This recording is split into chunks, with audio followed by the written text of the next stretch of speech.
Line of Defense of Mebeng Berhad presented by Siti Najiha, Nur Khairina, Siti Norakila, Nurul Aini and Nabila Shohada. Assalamualaikum to our beloved lecturer Madam Zahara. My name is Najiha and I will be the first presenter for Line of Defense group. I will be explaining for introduction part, which comprises of definition, advantages and disadvantages, and also the importance of line of defense towards financial institution. Defense. Line of defense is actually a significant piece of organizational risk management and control. It is a model that recognizes among three elements of groups or lines that are implied in an effective risk management process. Next part, we will look on the advantage of line of defense generally. The first one is identifying and upgrading where necessary the population of risk and control, and appropriately allocating the ownership and performance of this risk and control across the lines of defense. Consequently, any unintended risks and gaps in control may be avoided, and unnecessary duplication of work should be avoided by removing layers of redundant controls. The second advantage is better control culture across the organization, enhancing the understanding of risk and control. For example, potential conflict of interest or incompatible responsibility may be more readily identified and challenged with those risks than either removed or mitigated.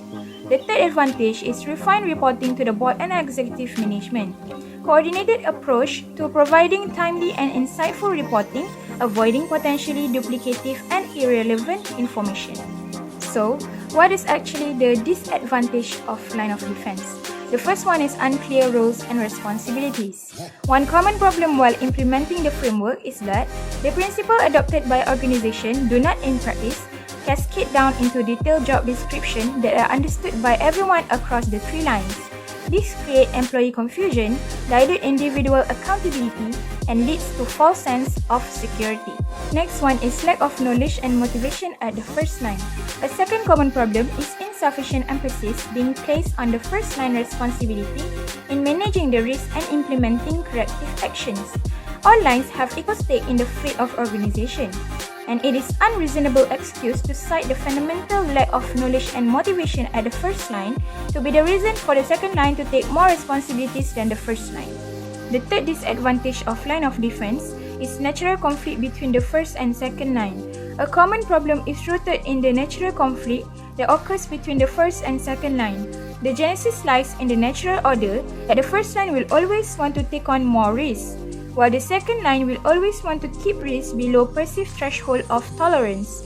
Such tension, if managed properly, will be beneficial as it will force organization to re-evaluate its priorities and adjusting to operating environment constantly.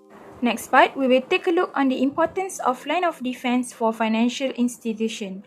The revenue-generating business unit form the basis of the model and are referred to as the first line of defense. Depending on the type of industry, this unit may include the production of physical goods or the provision of financial services such as trading, asset management, sales, and client relationship.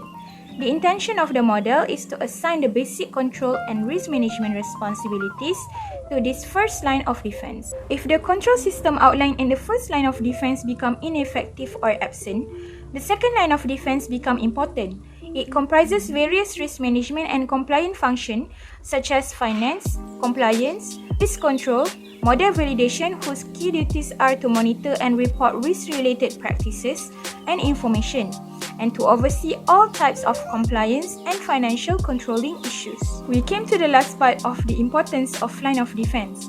In the third line, we have internal audit who plays an important role in independently evaluating the risk management and control, and they discharges its responsibility to audit committee of the board of director or similar oversight body. In the last years, the practice has developed such that it provides independent assurance to senior management and the board on a broad range of objectives, including efficiency and effectiveness of operations, safeguarding of asset, reliability and integrity of reporting processes, and compliance with laws and regulations. That is all for my part. I sincerely thank you for listening to my explanation. Next, I will hand over the presentation to the next presenter to continue. Assalamualaikum, my name is Khairina. I will continue the presentation with the next slide, which is the implementation of line of defense in Bursa Malaysia.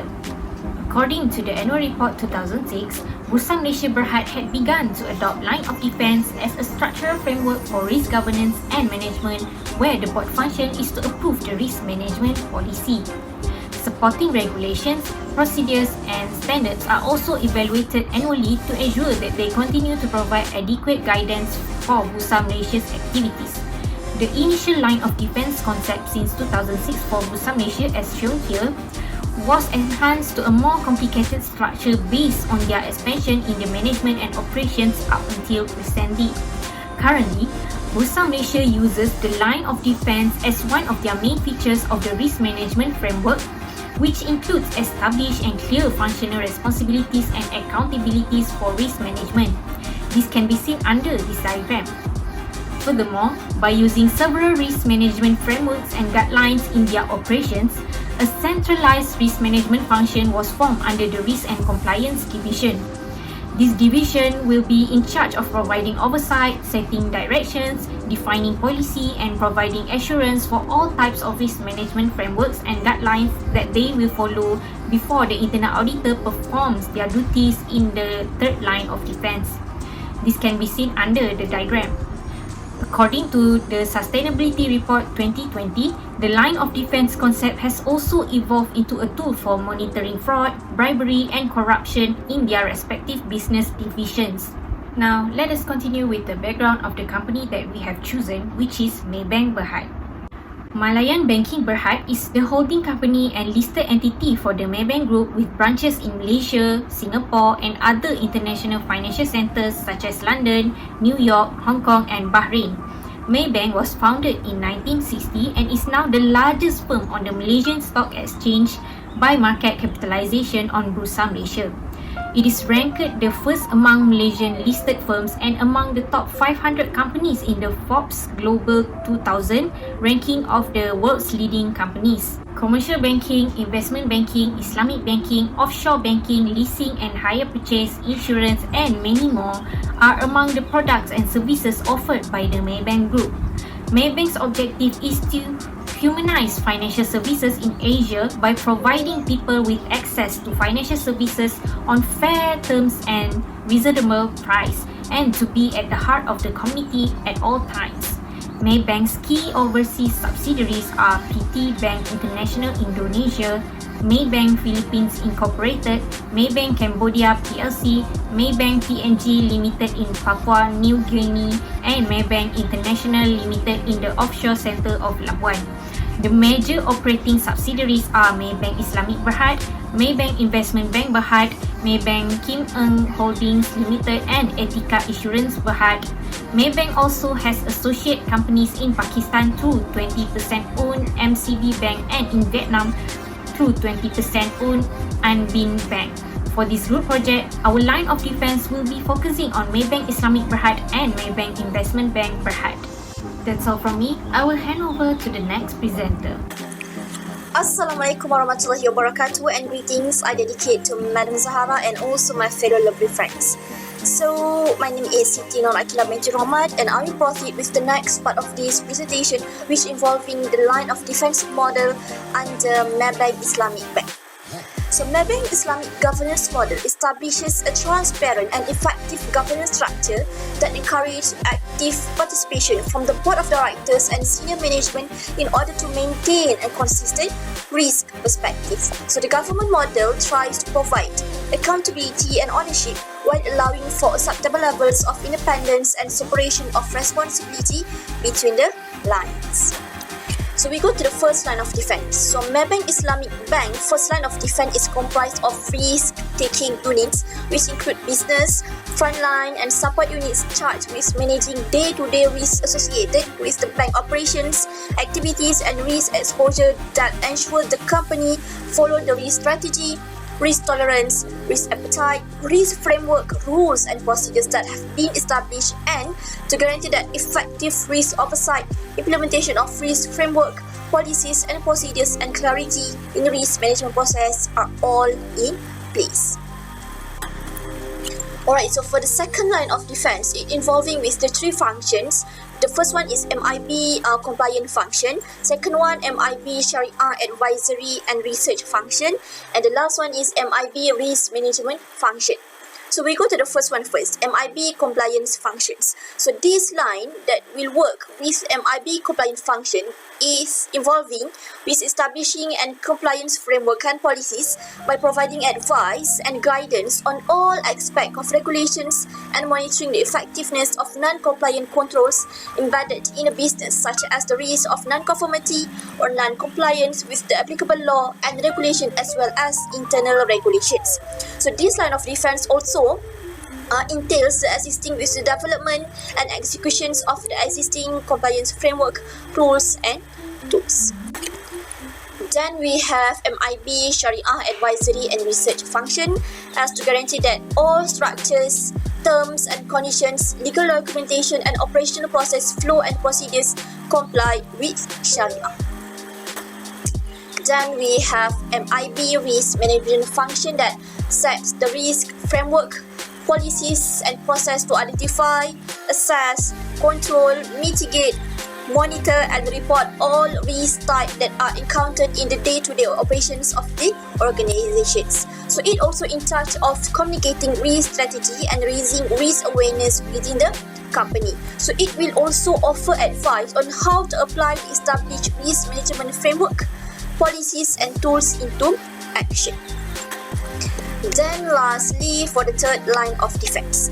Under the third line of defense, it involving with the group internal audit and also MIB Sharia review.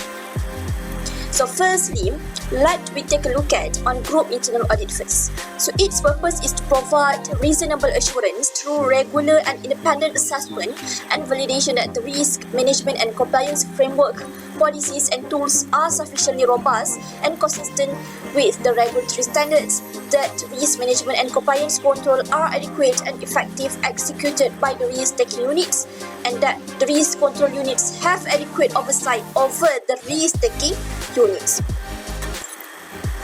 They also have the MIB Sharia review function, which provides independent and periodic assessment to improve compliance by ensuring a sound and effective internal control system for Sharia compliance and continuous review of process and deliverables, as well as determining that such processes and outcomes comply with Sharia requirements. So now let's see the line of defense model in Maybank investment. I think I will not elaborate more on this part because it is almost same with the line of defense model that been applied by MIB. So the only difference is that MIB have additional function that involving with the Sharia part as to comply with all the applicable procedures under Sharia compliance. So as usual, first line is involving with the day-to-day operation as to ensure the business operates with established risks, followed by the second line, which is the one that establish framework, policies and procedures and also provide overall governance. And lastly, the third line is the one who provide assurance via independent assessment, review and validation. So now let's see the function of external bodies under the line of defense of Maybank. So external auditors and regulators also play an important part in line of defense. So they play a critical role in Maybank's overall governance and control structure. A regulator can impose measures to strengthen an organization's control procedures, but they can also conduct an impartial and objective review. So I think that's all from me. Thank you very much for lending your ears, and I will pass this presentation to the next presenter. Assalamualaikum to Madam Zahra. My name is Nurul Aini and I will proceed the presentation with the current issues in online banking on Maybank Berhad. So the current issue that we would like to highlight here is about the development of digital banking in Maybank Berhad. As the current world has the rapid rise of digital banking and fintech, in order to continue improving customer experience, Maybank Berhad mission is to provide customers with simple and convenient access to its financial service that can be accessed to its at their fingertips. In 2018, the company has revamped Maybank to You and its website to offer a seamless transacting experience by having new upgrades that able to generate now QR codes for on-demand transfer, display of remittance option for more transparent overseas fund transfer. Enhanced functions include scan and pay and a personal debit and credit spending tracker that comes with a customizable savings planner. In 2020, the group has introduced new applications named MAE, which stands for Maybank Anytime Everyone, that integrates online banking with people lifestyle needs, particularly to adopt cashless transaction to adapt with the COVID-19 pandemic. By improving its accessibility with savings account to make cashless payment, debits, transfer funds, and also includes a new features such as expenses monitoring, in-app virtual debit card and tabo, and individual and group goal-based saving feature. The rise of digital banking indeed brings convenience, but yet comes with high risk. So these are the security measures implemented by Maybank Berhad to reduce risk. So first of all, the group internalizing a robust cybersecurity infrastructure that covers internal governance, human knowledge, and network capabilities. Secondly, it employs a best-of-breed security information and event management technology that enable continuous real-time monitoring of any internal and external cyber attacks that cooperate with its regional security operations center, which centrally manage the operational level of system security. Number 3, Splunk Enterprise Security Platform is used so that security specialists can act quickly, continuously detect and respond to malicious activities. And number 4, it improves authorization code for approving online transactions on both its apps by discontinuing the SMS TAC and replacing it to Secure2 as the preferred authorization method. This method added an extra layer of protection that creates a safer and more inclusive way for customers to transact. In the meantime, Maybank Group can build a digital ecosystem that enables safe and secure transactions, continuously gaining trust with its users. For the next part of the presentation, I will be presenting about the role of internal auditor in line of defense. Management established functions such as operational management in the first line of defense and established risk management and compliance in the second line of defense to monitor the first line of defense controls to ensure it is properly designed, in place, and operating as intended.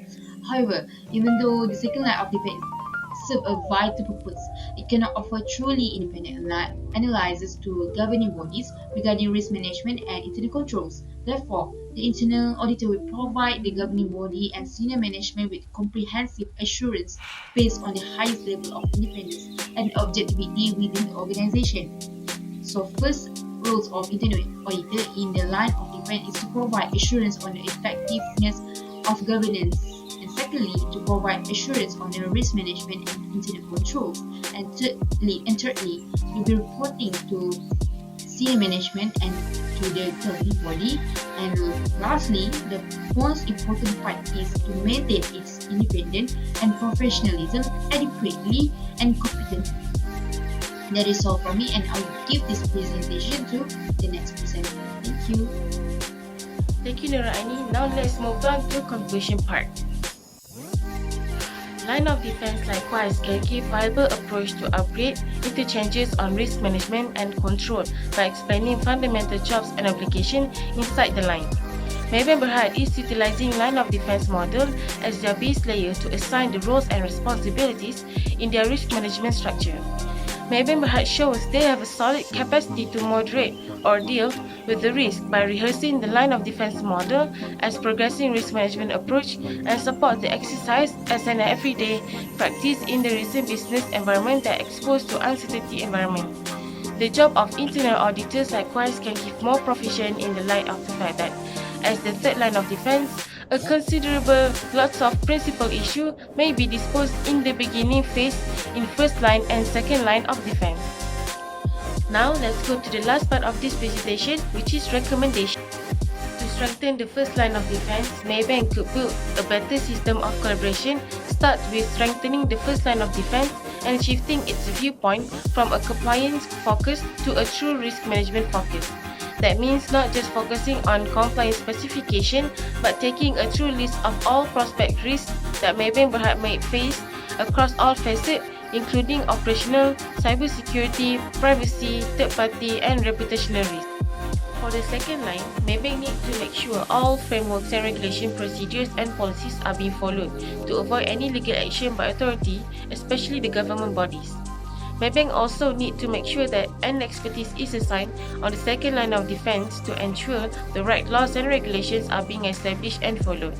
This expertise also acts as a person who will monitor all the guidance provided to implement and execute the policies and tools on the compliance and risk management framework. The chief officer in charge should have this responsibility for ongoing monitoring of the fulfillment of all duties by the bank. Maybe Berhad should also implement technologies that reduces reliance on the third line of defense to manually identify and respond to issues.